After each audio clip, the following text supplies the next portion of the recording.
Tá viva, amém? Amém. Tá viva, Cira? Opa. Estou muito feliz com a irmã. Cadê a mulher? Que chegou? Sim, a irmã disse, cadê ela?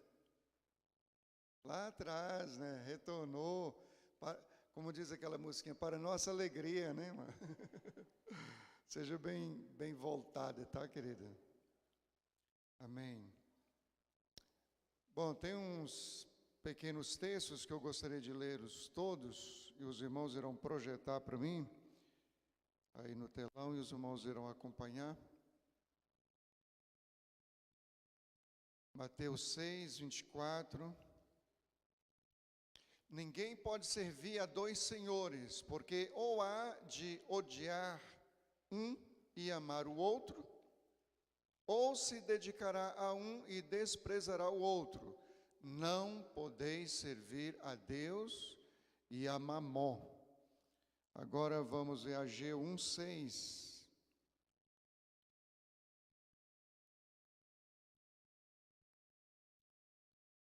Bora. Ageu 1:6. Semeais muito e recolheis pouco. Comeis, porém não vos fartais. Bebeis, porém não vos saciais. Vestis-vos, porém ninguém se aquece. E o que recebe salário, recebe-o num saco furado. Próximo, 1 Timóteo 6:10.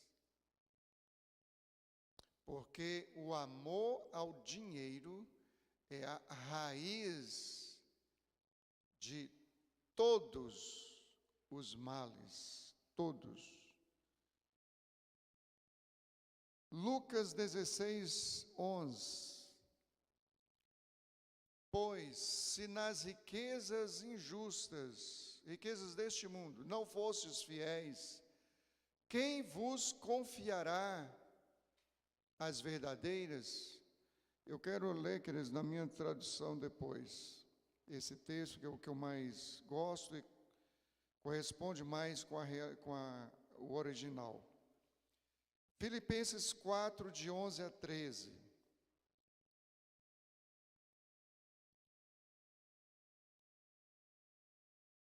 Não digo isso por necessidade, porque já aprendi a contentar-me com o que tenho. Sei estar abatido e sei também estar em abundância.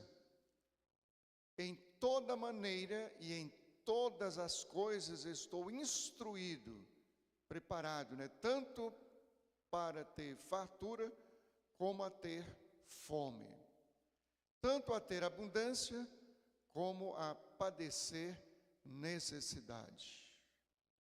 Posso todas as coisas em Cristo que me fortalece.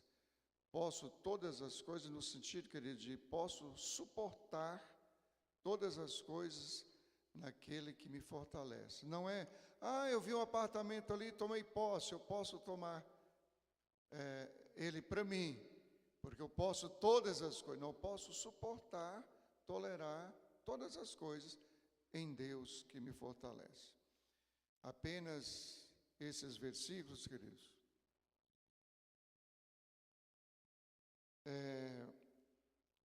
Eu quero falar, queridos, nessa noite sobre um assunto muito momentoso, né? Muito oportuno, muito do momento, muito de agora, que é lidar com dinheiro. E os irmãos que me acompanham há uns 50 anos, sabem que eu não vou estar aqui coagindo ninguém para estar entregando dízimos e ofertas. Você entrega dízimos e ofertas se você quiser, se você tiver alegria no seu coração, se você acreditar. A minha função é instruir, cada um vai fazer isso. Eu jamais irei colocar corda no pescoço de ninguém, muito pelo contrário. Eu, de quando em quando, dou alguma instrução nessa área, porque acho de suma importância para, inclusive, a prosperidade e o conforto dos queridos irmãos e a bênção do Senhor na grande obra dele. Presta atenção, queridos, a importância que é esse assunto para Deus na Bíblia. Presta atenção, presta atenção. Mais ou menos, queridos, 500 versículos da Bíblia tratam de oração. Olha a importância da oração. Olha a importância que Deus dá para a oração. 500 versículos versam sobre oração na Bíblia. Aí eu pergunto, oração é importante, sim ou não? Claro que é, Deus dá uma importância enorme. Sobre fé, queridos, nós temos também equivalente a 500 versículos versando sobre o assunto. Olha a importância que é Deus tratar conosco sobre fé. Aliás, que é impossível servir a Deus sem fé. É impossível agradar a Deus sem fé. Essa é a instrução bíblica, a instrução da palavra do Senhor. Então, oração é importante. Deus tratou muito sobre isso. A fé é de suma importância. Deus deu uma atenção toda especial sobre isso. Agora, sobre dinheiro, sobre posses, sobre finanças, sabe quantos versículos tem na Bíblia? 2.230 versículos aproximadamente. Será que é importante? Será que Deus deu importância para esse assunto? E por que pouco se fala sobre isso na igreja? E por que muito se fala sobre isso na igreja de forma distorcida, com vistas apenas a sugar a igreja, sugar os irmãos, e não induzi-los, levá-los, instruí-los à prosperidade? Queridos, o que é baboseira, desculpa a expressão, é uma teologia chamada teologia da prosperidade. Isso é baboseira. Agora, a Bíblia diz que Deus tem prazer na prosperidade do seu servo. Por que a teologia é uma baboseira? Porque é uma negociata com Deus, queridos. E Deus não entra em negociata nenhuma. O que existe sobre dinheiro na Bíblia, posses, recursos, dizem respeito a princípios de bênçãos, e não encurralamento, obrigatoriedade forçada. Não é assim. Então, se sensatamente, equilibradamente, sabiamente, inteligentemente, nós soubermos lidar com essa área da nossa vida, nós veremos a prosperidade do Senhor. Uma vez, queridos, eu tive uma certa dificuldade dentro da minha família, porque eu tive convicção do chamado de Deus para a obra. Então, no meu coração, estava assentado já, definido já, certo, eu já estava plenamente convicto de que eu não iria ter absolutamente nada na minha vida no que diz respeito a bens materiais, porque eu estou 100% entregue para a obra. E onde eu for, eu vou ter o mínimo suficiente para eu viver, e é só isso que eu vou precisar. É claro que eu era um menino de 20 anos, né? Eu não tinha ainda essa ideia fixa de que eu teria uma família e coisas dessa natureza. Mas o que estava no meu coração era isso aí. Eu iria simplesmente fazer a obra de Deus e pronto, acabou. Eu não tenho visão em nada dessa terra, nada. Então, com base nisso, um determinado dia, eu disse diante dos meus irmãos, eu disse, olha, eu nunca vou correr atrás de dinheiro. Se dinheiro quiser, que ele corra atrás de mim.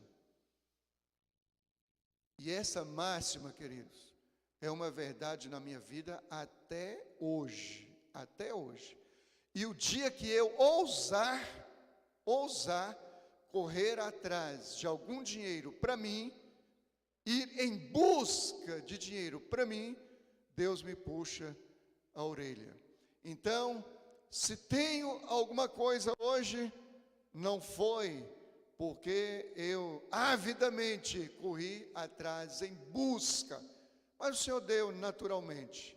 E eu poderia contar isso com muita facilidade para os irmãos, e talvez alguns até já saibam como essas coisas funcionam na minha vida. Agora eu sei, queridos, eu sei que um pastor que é casado, que tem filhos, ele deve entender que ele não é sozinho, que ele tem esposa e que ele tem filhos.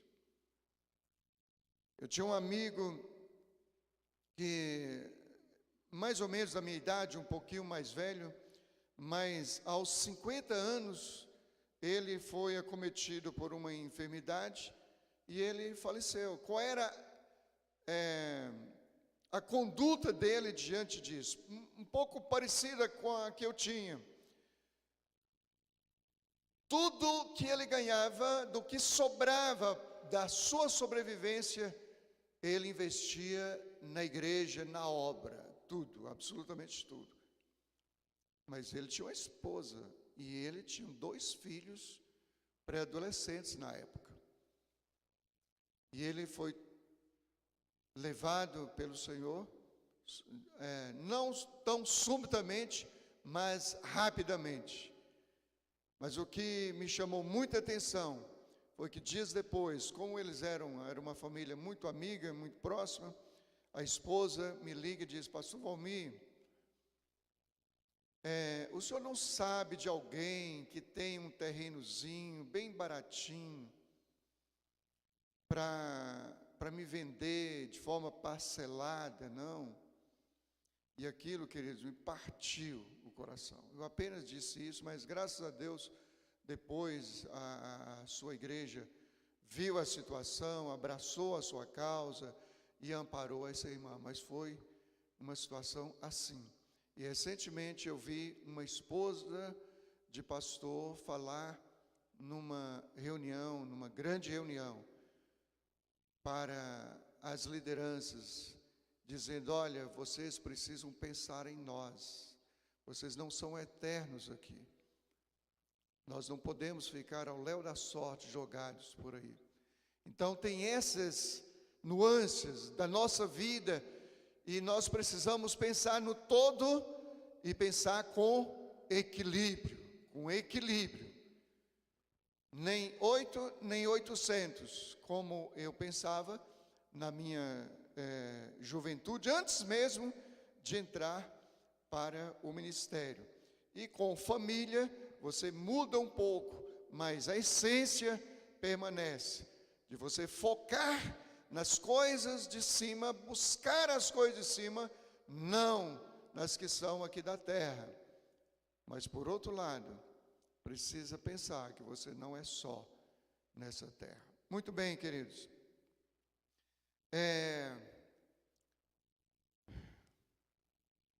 Eu penso, queridos, que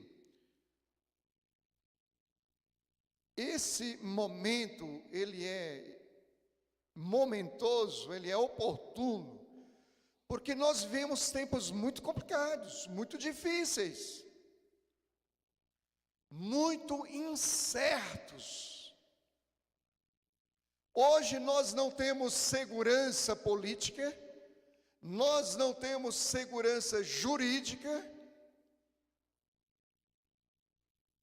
nós não temos segurança econômica nenhuma. Recentemente, bilhões foram tomados, eles não gostam da palavra confiscados, mas foram tomados pelo governo sem volta. Não foi um empréstimo, foi um confisco mesmo. As pessoas nem sabem que tem lá dinheiro parado. Mas gente, parado? E se alguém estiver fazendo uma poupança para um filho? Amanhã para a esposa, amanhã uma garantia? Nós não sabemos. Nós não temos essa segurança. Os proprietários de fazendas não têm mais segurança, porque eles não sabem se aquela propriedade é de fato deles. Então a inclinação é essa, de nos darmos insegurança o máximo possível. Então por que esse tempo é momentoso, é oportuno para se pensar nisso? Para que nós tenhamos uma vida equilibrada e focarmos em Deus, nas coisas de Deus, nas coisas de cima. E no que diz respeito às coisas terrenas, mas que precisamos, porque ainda estamos na terra, vermos com equilíbrio e não nos desesperarmos. Na época do presidente Collor, quando as contas foram confiscadas, muitas pessoas deram um tiro no ouvido, se desesperaram e se mataram. Por isso, o servo de Deus precisa ter equilíbrio e saber onde é que ele está colocando a sua mente e o seu coração. Muito bem, queridos, vamos raciocinar em alguns aspectos sobre esse assunto. Primeiro, queridos, o seguinte: a maneira, a forma, a nossa postura diante desse assunto, dos bens materiais, do dinheiro, dos patrimônios,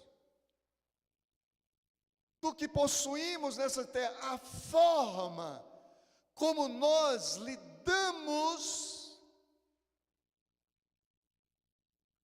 tem implicação direta no nosso relacionamento com Deus e com as coisas de Deus.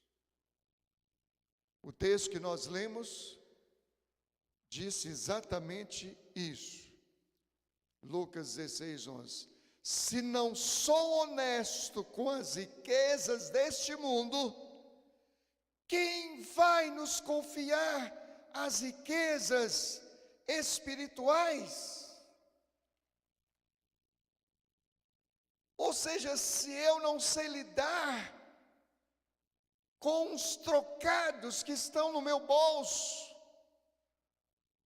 se eu não sei lidar com um carro que eu tenho, com uma casa que eu tenho, ou que poderia ter, se eu não sei lidar com o meu salário desse tamanho em relação à grandiosidade das coisas de Deus, se eu não sei lidar com isso, se eu não sei administrar essas coisinhas passageiras, transitórias, como é que Deus vai nos confiar as riquezas espirituais que têm valores eternos, como Deus não vai nos confiar os valores eternos, as riquezas espirituais eternas?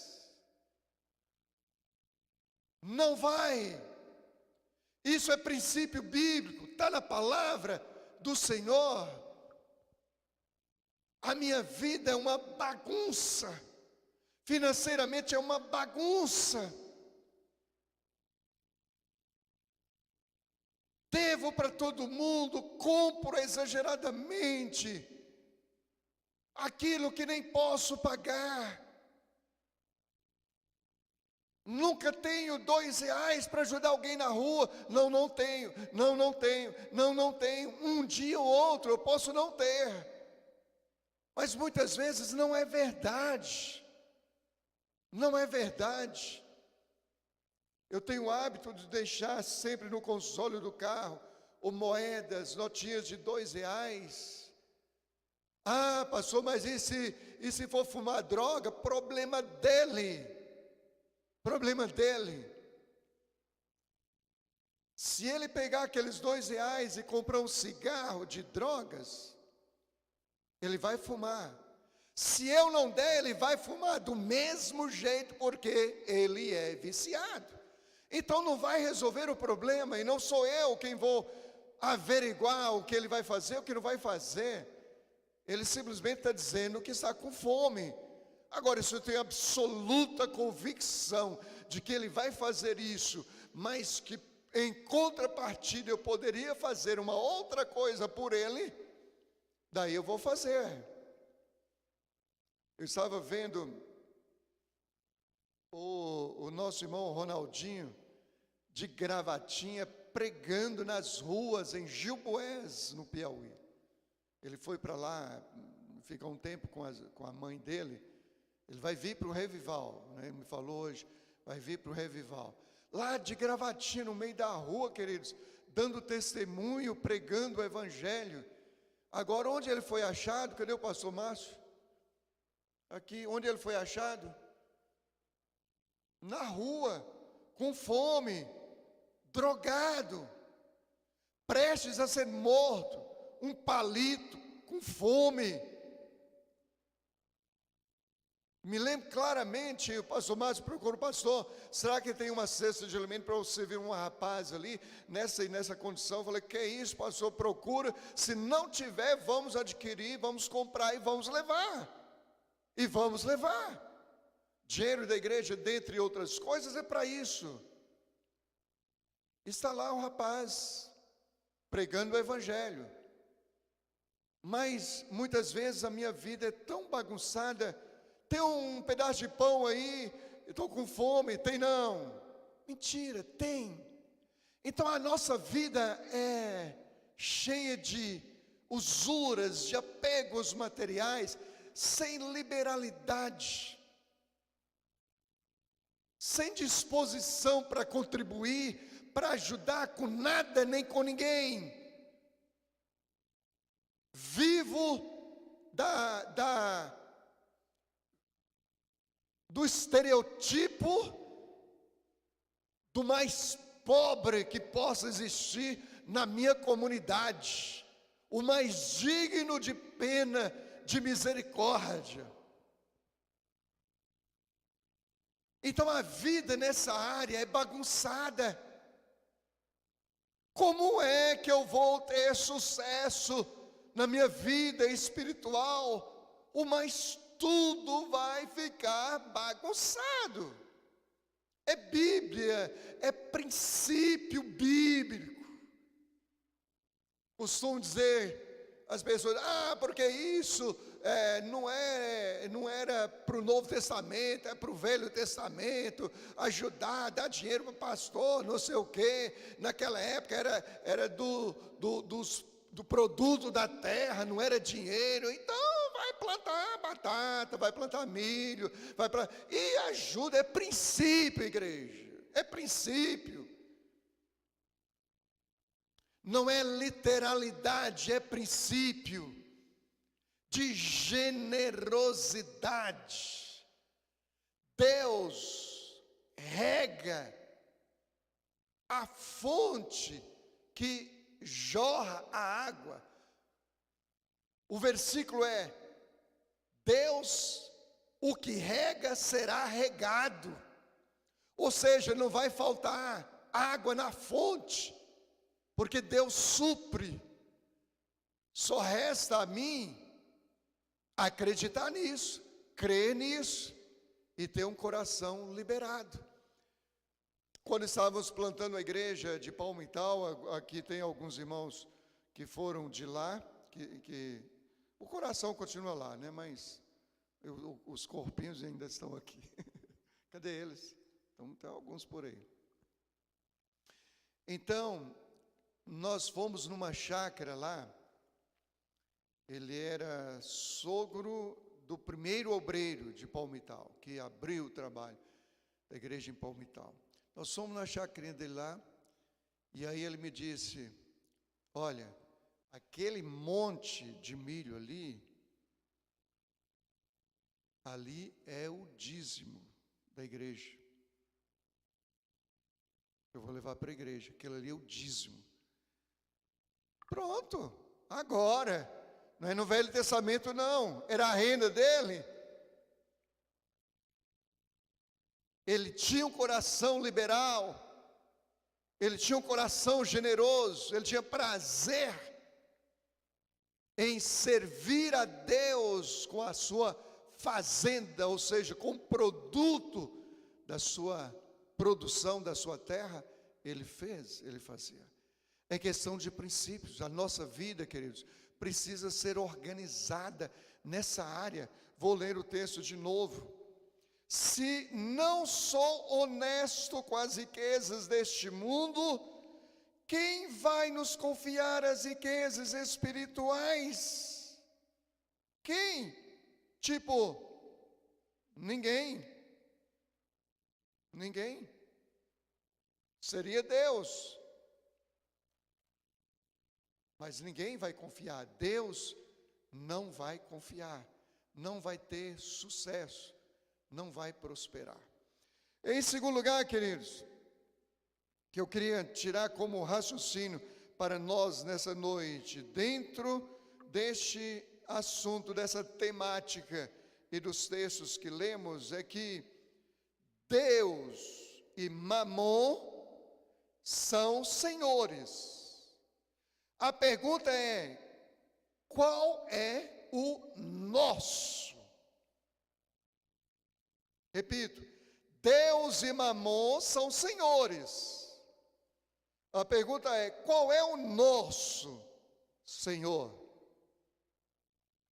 No texto que lemos, diz que ninguém pode servir a Deus, a dois senhores, a Deus e a Mamon. Mamon é um demônio que atua nessa área de propriedades, de finanças, de dinheiro, que desvirtua tudo, que descontrola tudo, que bagunça tudo. É Mamon, mas ele é um senhor. Ele é um senhor. Então, ecoa-se a pergunta novamente: qual desses dois senhores é o nosso Senhor? Quem manda em nós? Quando eu enfio a mão no bolso, o que tem lá? Tem alegria, tem paz, tem abertura de coração, tem generosidade, ou tem espinhos? Ou tem espinhos? Meus queridos, deixa eu dizer uma coisa, queridos. O princípio é que aquilo que o homem plantar, ele vai colher. Significa, se plantar feijão, vai colher feijão, não é milho. Mas se plantar milho, não vai colher feijão, vai colher milho. O que plantar é o que vai colher. Aí você diz assim: ninguém sorri para mim, ninguém me abraça, ninguém me beija, ninguém gosta de mim. Aí pergunta, vem cá, você já chegou para alguém e deu aquele abraço?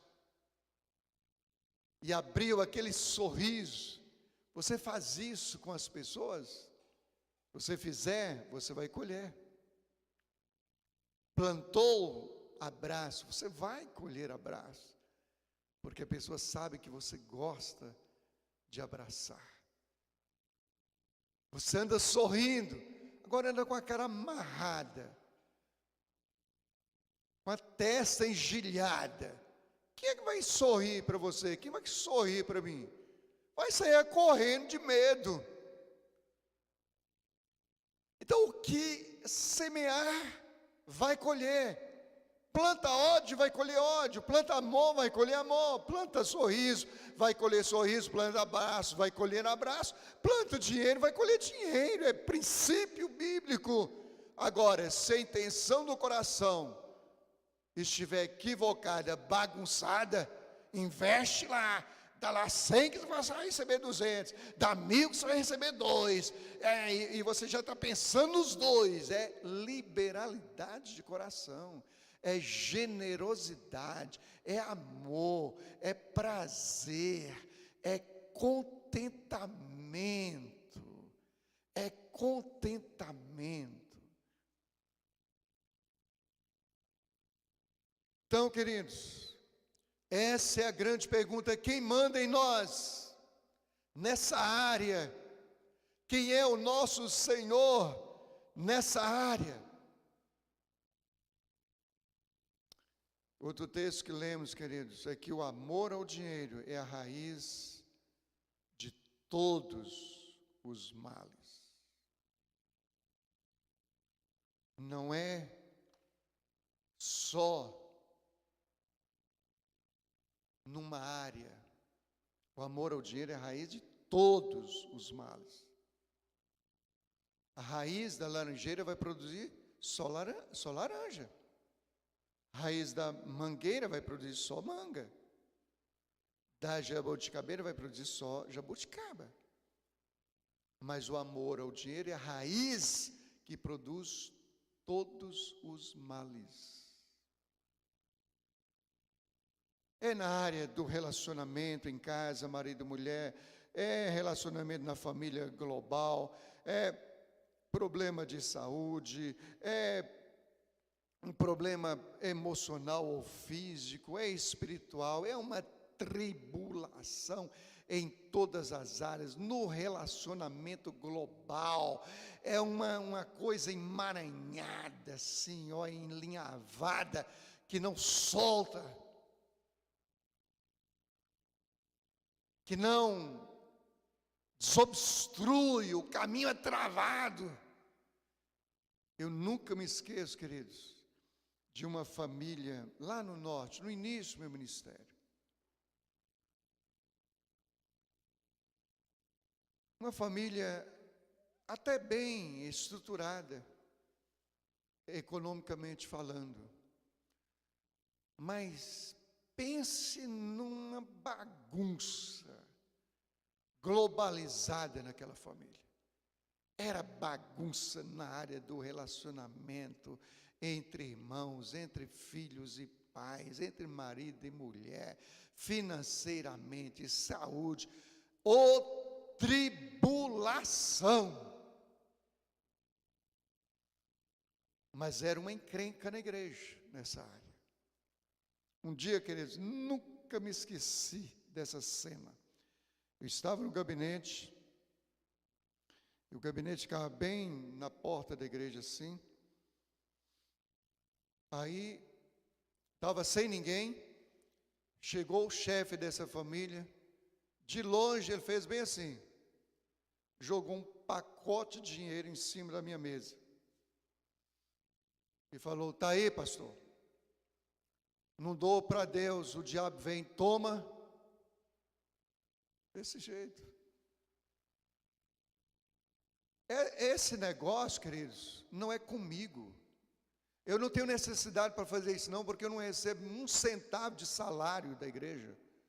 Há 20 anos. Não estou querendo dizer que a igreja não me ajude em uma coisa e em outra, o combustível que eu gasto, a igreja que cobre, mas eu não tenho um centavo de salário, eu não estou querendo que ninguém contribua para me ajudar aqui não, eu não tenho salário de igreja não. Se aumentar a renda, vai aumentar a obra, porque daí ainda tem um pouquinho de visão. Aliás, tem mais visão do que saúde. Mas graças a Deus, saúde está boa. Ultimamente estou um pouco atingido na coluna, mas a saúde está boa. Mas a visão está maior ainda. Então vai acontecer mais obra. Mas arrancar dinheiro da igreja, para mim, não. Então eu falo com a maior liberdade do mundo. Recentemente fui pregar numa igreja na minha rua, bem pertinho. Uma igreja boa, grande, bem estruturada. Tinha até uns irmãos que estavam aqui. Aí falei, eu já sei como é que funcionam as coisas. Aí quando terminou, o pastor, eu havia dito para ele, porque era uma vigília, conjunto de fora e tudo. Aí eu falei, pastor, eu não estou assim, muito 100% ultimamente, eu estava saindo de uma gripe longa, e então eu vou pregar tranquilamente, mas eu não garanto ficar a noite toda, porque eu estou nessa condição, estou um pouco meio debilitado, eu vou ficar cochilando lá, vai ser pior. Aí quando terminou a pregação, ele falou, pastor, não sai agora não. Eu já sei como é que funcionam as coisas. Aí me levou lá para o gabinete dele, e aí me entrega um envelope. Aí eu peguei, meu querido, coloquei a mão no ombro dele, orei, agradeci a Deus, abençoei aquela oferta, aquele ministério, aquela igreja. Aí eu devolvi para ele, falei, pastor, coloca no gasofilaço. Coloca no gasofilaço. Eu saí daqui, não gastei nem meio litro de combustível. Aí me dá uma oferta. Só que com certeza não era ofertinha tão pequenininha, que eu nem olhei. Para quê? Quer me dar oferta? Qualquer dia, como já chegou, já aconteceu aqui na igreja, irmão, senta do meu lado, bem do meu lado assim, pega na minha mão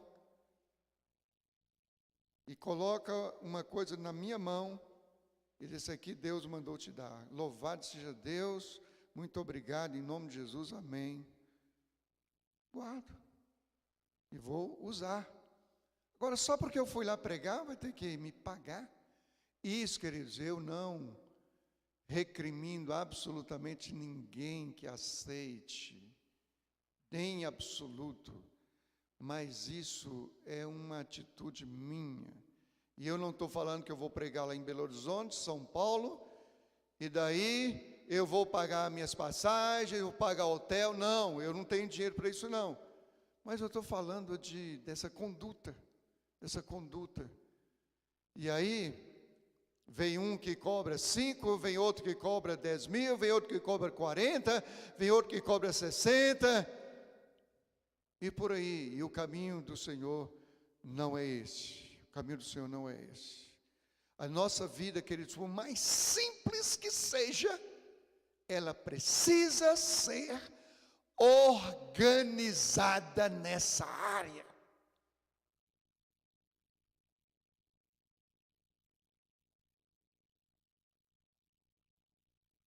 Eu não posso amar o dinheiro, porque ele acaba se tornando o meu senhor. Dinheiro como servo é ótimo, como senhor, como meu senhor, já não presta, porque aí já entra mamon. Queridos, terceiro lugar, e já estou indo para o final, 80% do nosso tempo, 80% do nosso tempo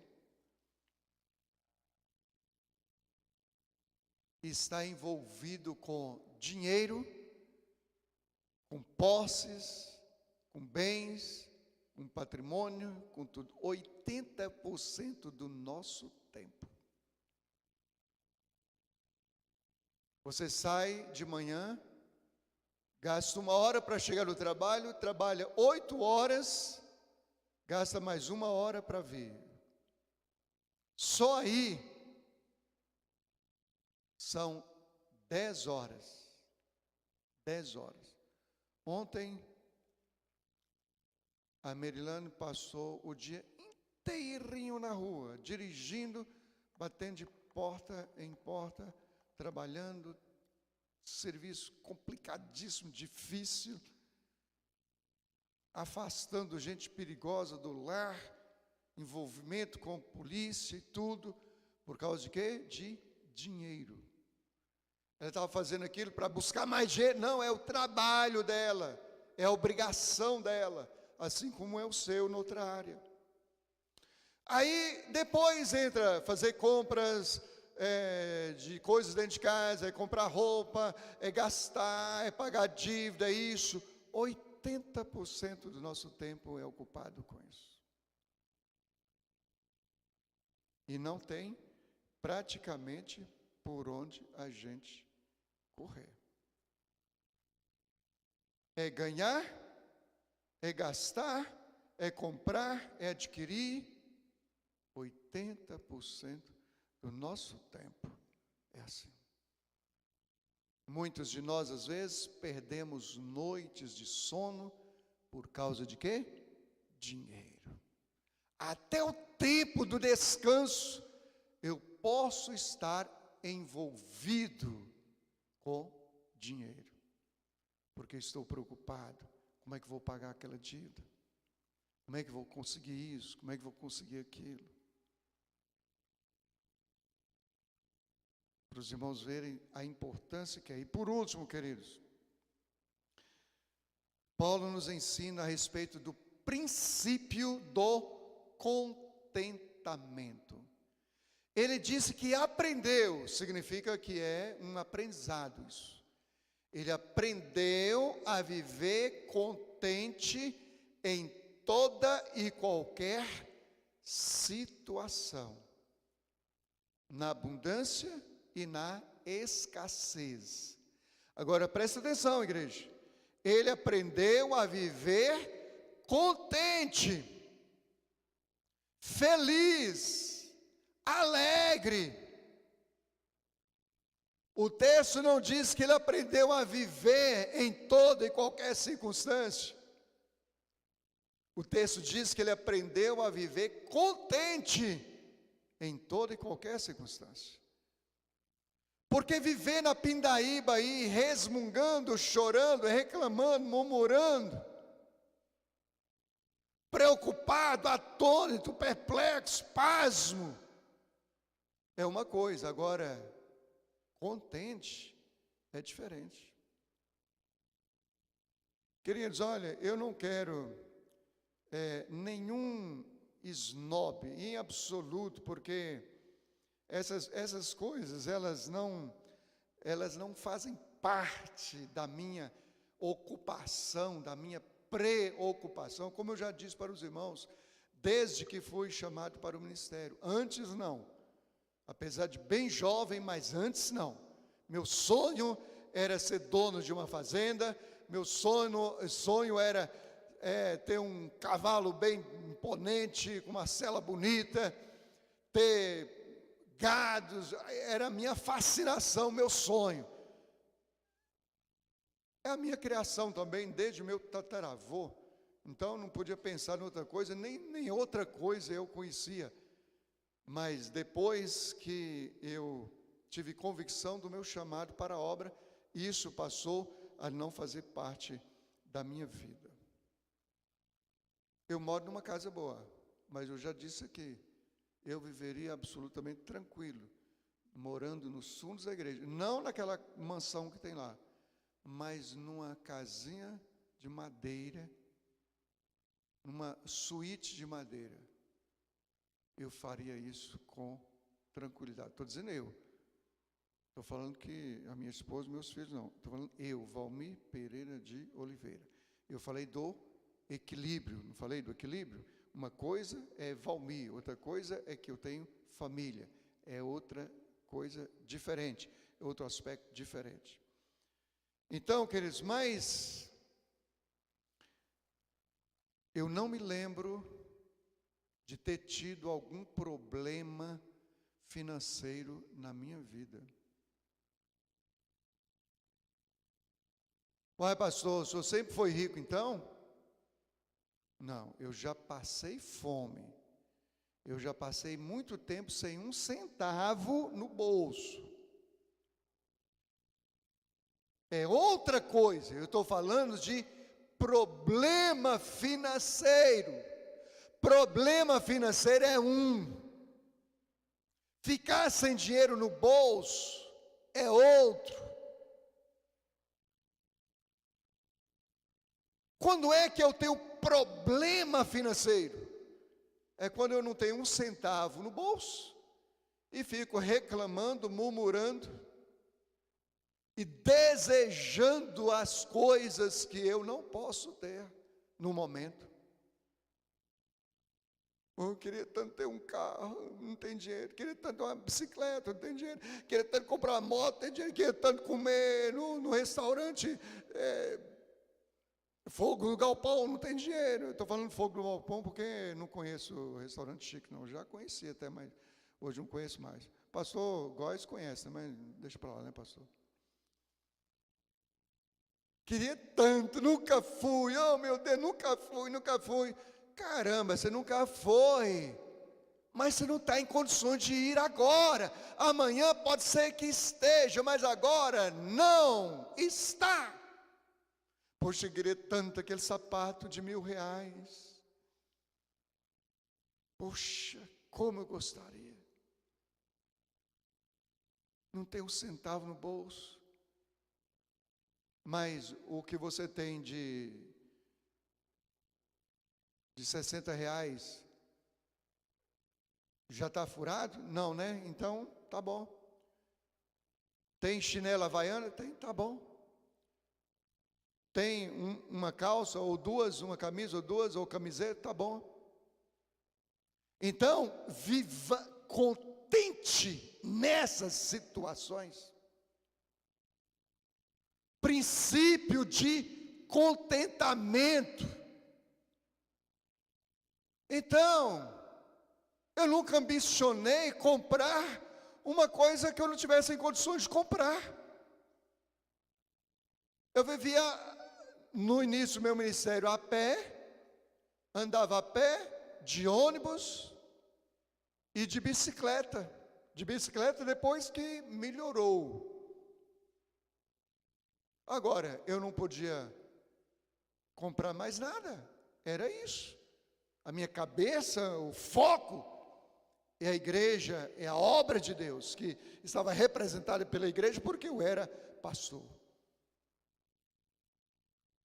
Quilômetros a pé, com fome, sem dinheiro. Mas onde é que estava o meu contentamento? Ver os demônios saírem das pessoas e as pessoas ficarem libertas. Eu poderia dar testemunhos aqui disso.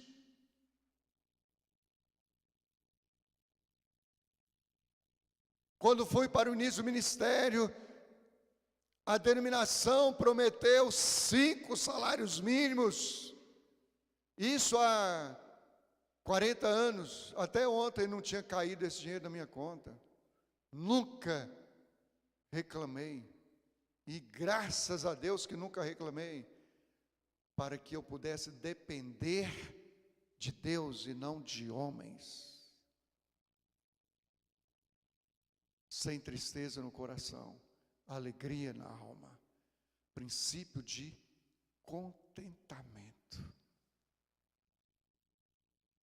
Vamos ficar em pé, igreja, em nome de Jesus, e vamos orar ao Senhor, porque essa área é de extrema importância para nós. Nós não sabemos o que poderá vir sobre nós nesse país. Nós não sabemos.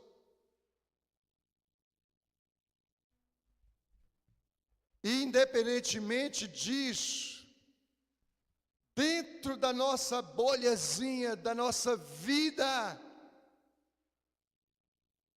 do dia a dia, corriqueira, vamos viver de forma organizada.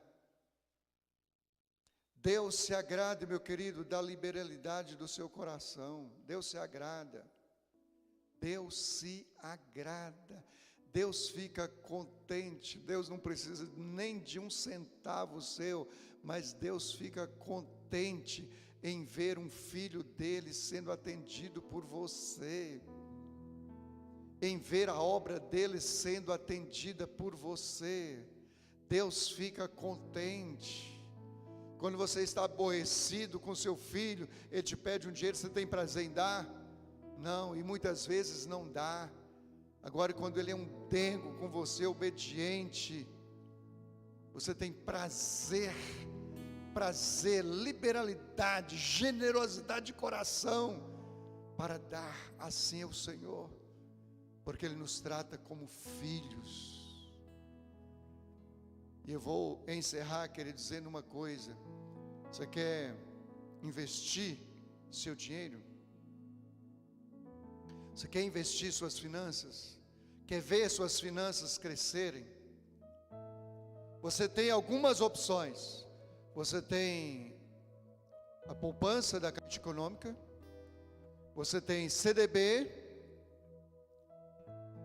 e você tem também a agiotagem. Qual desses vai render mais? Deixa eu dizer para você, não é nenhum nem outro. O maior investimento que você faz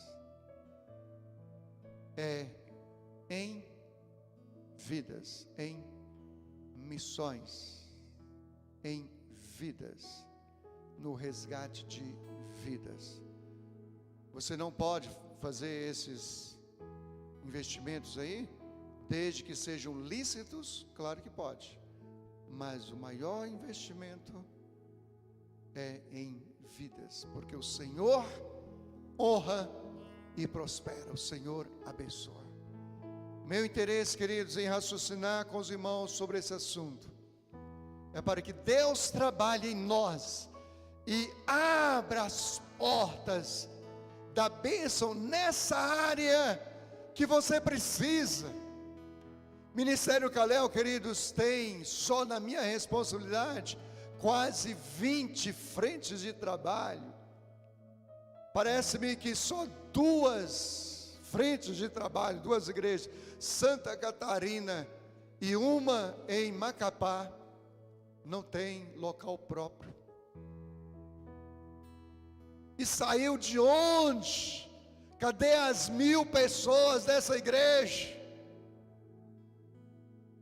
Saiu da sua fidelidade, da sua lealdade, da sua generosidade espiritual. Olha a obra de Deus crescendo, expandindo, fluindo, por causa da sua generosidade. Traga a sua vida organizada nessa área. Traga o seu coração organizado nessa área. Deseje o que você precisa, mas deseje com equilíbrio, com sabedoria. Busque, mas com sabedoria, com equilíbrio, com descanso em Deus, com ponderação, e Ele vai lhe prosperar. Não estou falando que Ele vai te tornar rico, que você não está nem procurando isso, mas Ele vai te amparar. E eu quero orar com a igreja nesse sentido. Eu quero que meus intercessores também me ajudem nesse sentido. Tome posse de uma bênção do Senhor nessa área, meu querido. Tome posse. Se você precisa, tome posse em nome de Jesus.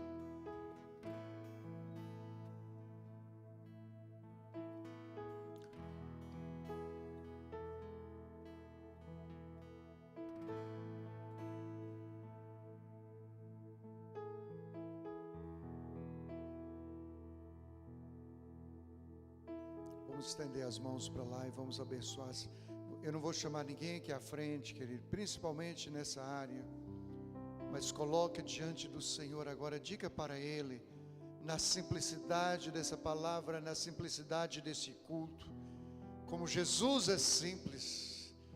Toma posse dessa palavra. Eu já tenho visto um Deus abençoar tanto, prosperar tanto,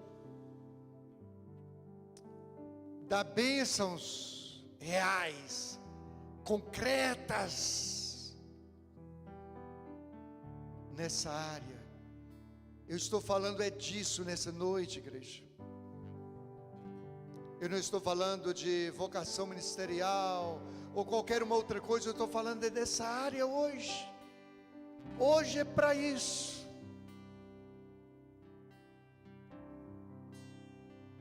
Coloque especificamente diante do Senhor. Especificamente, seja específico diante de Deus. Sem avareza, sem usura, sem ambição doentia, mas equilibrada.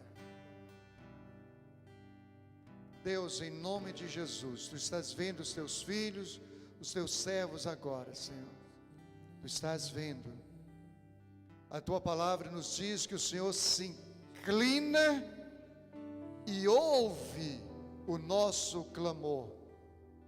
Ouça o clamor do coração do Teu filho agora. Ouça o clamor do coração da tua filha agora. Deus, prospera os nossos filhos jovens também, para que eles sejam bem encaminhados, para que tenham recursos para suas sobrevivências, para que compre o seu meio de transporte, para que compre a sua casinha, para que venham a se casar amanhã, constituir família, uma família amparada, enquanto estivermos com os pés sobre essa terra. Abra as portas para os nossos filhos, Senhor, para os jovens dessa igreja.